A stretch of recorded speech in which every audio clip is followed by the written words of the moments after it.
محترم ناظرین، آج میں آپ لوگوں کو ایک سبق آموز حکایت سنانا چاہتا ہوں اور امید کرتا ہوں کہ اس حکایت سے آپ کچھ سیکھیں گے۔ تو دوستو، ایک بچے نے سمندر میں اپنا جوتا کھو دیا تو بلکتے ہوئے بچے نے سمندر کے ساحل پر لکھ دیا کہ سمندر چور ہے۔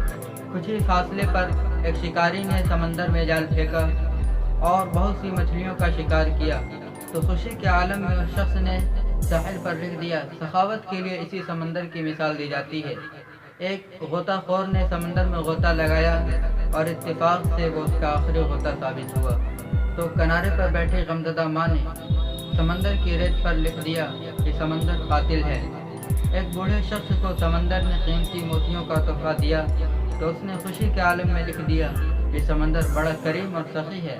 پھر ایک لہر آئی اور اس نے سب لکھا ہوا مٹا دیا۔ تو دوستوں، اس سے معلوم چلتا ہے کہ کسی کی باتوں پر کان نہیں دھرنا چاہیے۔ ہر شخص وہ کہتا ہے جو اسے دکھتا ہے۔ خطاؤں اور غلطیوں کو مٹا دو تاکہ دوستی اور بھائی چارگی برقرار رہے۔